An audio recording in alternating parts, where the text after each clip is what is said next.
Now, House Republicans are eager to repeal Obama's signature healthcare reform bill.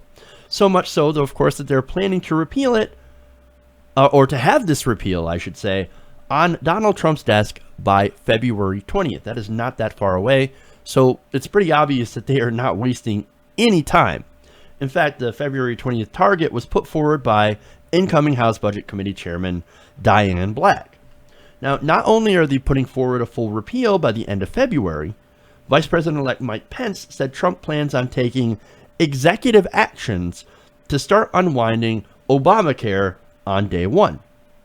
Now, Pence told reporters, "It will be an orderly transition to something better, using executive authority to ensure it's an orderly transition. We're working now on a series of executive orders that will enable that orderly transition to take place even as Congress appropriately debates alternatives to and replacements for Obamacare." Okay, replacement. Dude, you had 6 years. You couldn't come up with anything in 6 years. Here's what the replacement is. Nothing. Not a dick. They don't have a replacement. And considering how much of a debacle it was instituting the ACA, I remember that. It's likely to be the opposite of an orderly transition to get rid of it. You know what it's going to be? It's going to be a mess. It's going to be a disaster. Believe me. That's what it's going to be. Now, look, we've known the Republicans were definitely planning to repeal. However, what should be concerning to at least Republicans, and I'm talking to you guys, is the use of executive orders.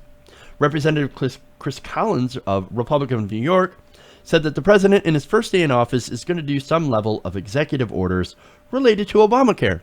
Now, I happen to remember that when Obama would do executive orders, the right screamed, their heads explode.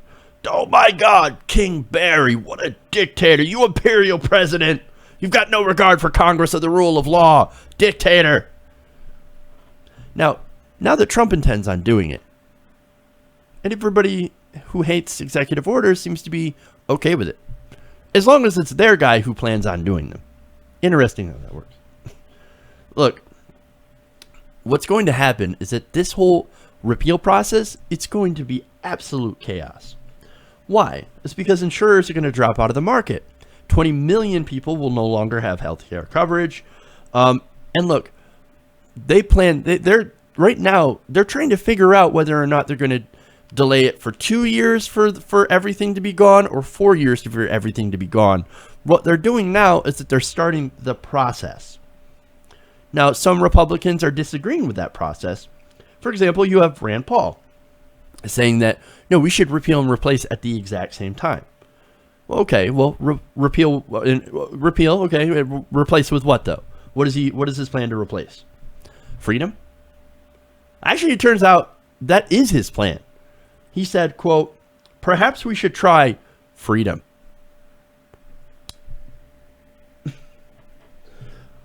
Now, he's got a four-step plan.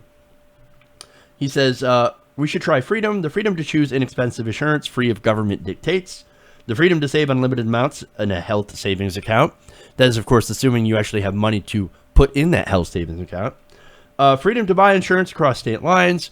Now, of course, that means all the insurance companies are going to go to one state, the one with the least regulations. Congratulations.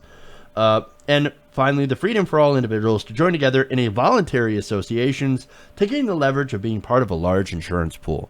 That is, of course, unless you are sick or have a pre-existing condition, then you end up going into a much, much more expensive, high-risk pool with zero subsidies.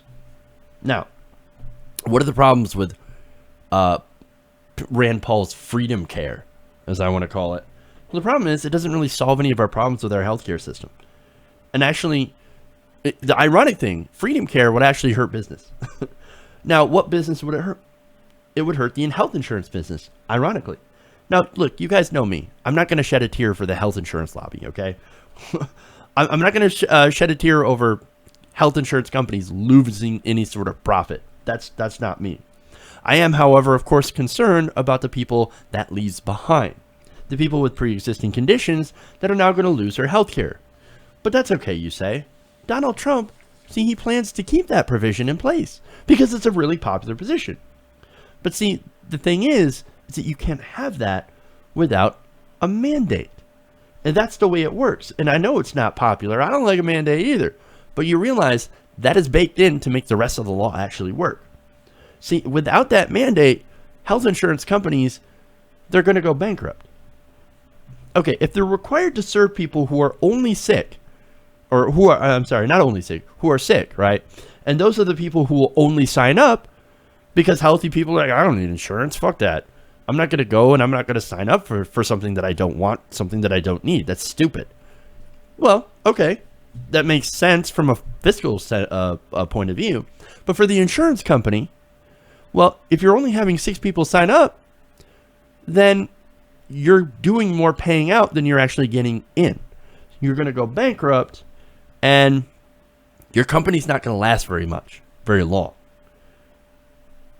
Now, if there's only 6 people, who pays for it? Nobody does. The whole result is that the entire health insurance industry will end up collapsing. And you know what? Maybe that's what needs to happen for us to actually embrace single-payer healthcare as a nation. Maybe this is a good thing overall in time. Maybe it will get so bad under freedom care that we'll actually have a change. Now, I know it's a bad way to look at things because, look, there is an estimated 10,000 people that will die a year if the Affordable Care Act is repealed and they don't have anywhere to get insurance. Why? Because most of them won't be able to afford that care that they need. Freedom care does not cover it. Freedom care really doesn't cover anything. But again, the Republicans in Congress don't really care. See, this whole repeal and replace idea, they love the repeal part. They don't really like the replace part, which is obvious because they don't actually have a plan to replace it. See, I doubt the Republicans in Congress are going to vote for anything comprehensive because they don't want to. They don't care about your health. They don't care if you can't afford insurance. They have their taxpayer-funded insurance paid for by you, and they're more than happy to strip yours away and call it good. Now, Representative Jim Jordan said this, quote, "Healthcare will be better and less expensive when Obamacare is repealed." I believe that. He's saying that everything will get better once the ACA is gone. There's no talk of replacement here. He's saying, look, job's done. Once you get rid of Obamacare, done. Replacement? Who cares? I don't care about a replacement. You idiots gave us the keys to the kingdom thinking that we were going to actually do something for you. Guess what? We're not. Because we don't care about you. In fact, according to GOP lawmakers that emerged from the meeting with Trump's inner circle, there were no details of a replacement that were discussed. None. In fact, Representative Walter Jones equated the gathering to, quote, a pep rally aimed at boosting enthusiasm among Republicans for the job ahead. The job of what? Killing healthcare for 20 million people? And the deaths of 10,000 people a year? I mean, I guess if you still haven't murdered your conscience yet, you might feel bad for a minute, and you might need a little bit of a pep talk.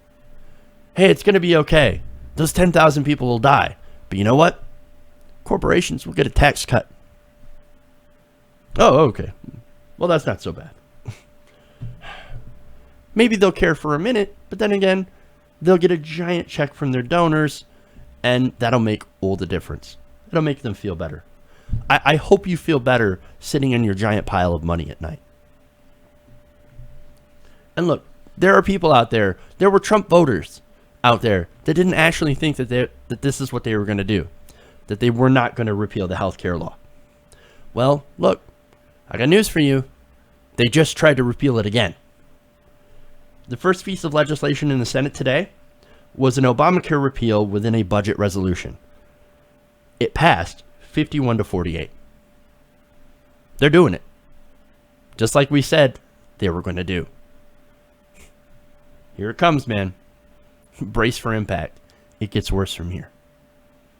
Hey everybody, thanks for watching this video. If you want to see more like this, please hit the subscribe button below. And if you want to support truly independent, non-corporate media, go to our Patreon page and become a patron. Patreon.com/TYTNation.